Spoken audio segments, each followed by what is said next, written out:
한국 부동산 지금 사야 할까요? 기다려야 할까요? 많이 떨어졌다고는 하는데 정말 바닥일까요? 지금 한국 부동산 시장에는 단순한 가격 하락보다 훨씬 더 무서운 진짜 위험이 다가오고 있습니다.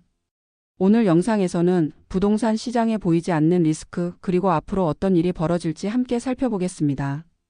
절대 놓치지 마세요. 1. 고금리 쇼크와 이자 폭탄. 부동산 시장을 흔드는 가장 큰 요인 중 하나는 바로 금리입니다.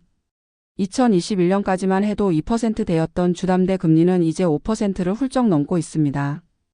5억 대출을 받았다면 1년에 내는 이자만 1,500만 원이 넘습니다. 이자만 내도 빠듯한 상황, 과연 얼마나 버틸 수 있을까요? 이 실수요 실종 거래 절벽. 요즘 집을 사는 사람이 없습니다. 중개업소들의 공통된 이야기입니다. 거래량은 역대 최저 수준.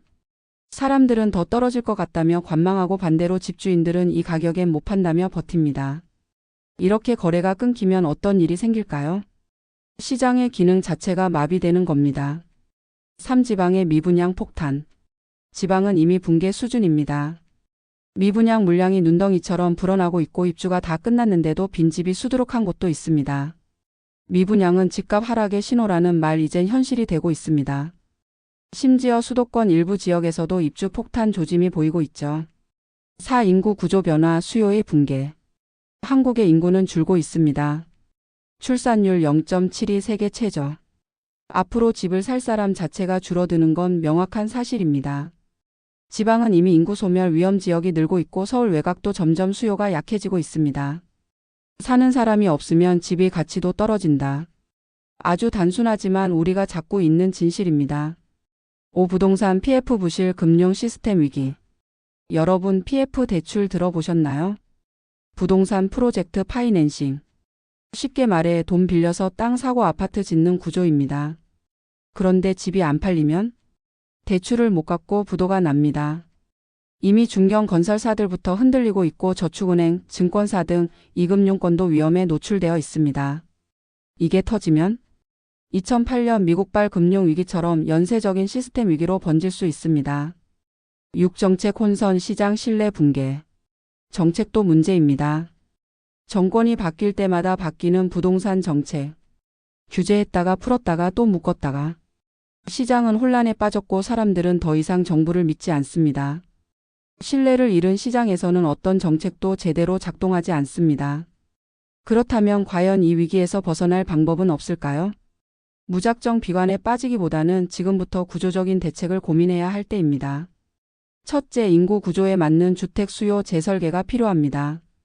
지방에 무작정 짓는 아파트가 아니라 도심 재생과 1인 가구에 맞춘 소형 주택 공급이 중심이 되어야 합니다. 둘째, PF 리스크 관리 시스템 강화. 부동산 개발에만 올인하는 자금 흐름을 분산시키고 금융기관의 건전성 기준을 엄격히 적용해야 합니다. 셋째, 정책 일관성 확보. 정권이 바뀌어도 정책의 큰 틀은 유지되도록 정치 논리가 아닌 데이터 기반의 정책 설계가 필요합니다.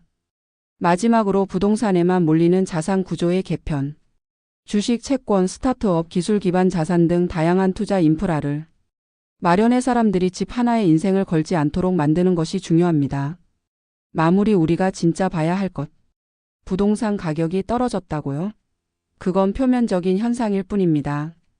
진짜 위기는 지금부터입니다. 고금리 쇼크, 실수요 붕괴, 미분양과 입주 폭탄, 인구 감소, PF 부실, 정책 불신.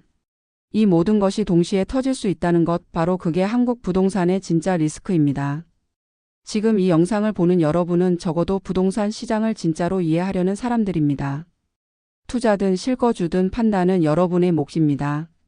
하지만 그 판단을 내리기 전에 보이지 않는 위험을 반드시 체크하시길 바랍니다.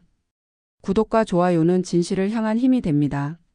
정부는 세금 감면, 지원금, 재정 확대를 외치지만 현장에서는 체감이 안 된다는 반응이 많죠.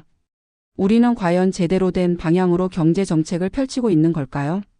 다음 화 주제도는 풀렸는데 왜 내 삶은 그대로일까? 한국 경제 정책의 착각. 많은 분들이 체감하는 현실 그리고 놓치고 있는 본질을 함께 짚어보겠습니다.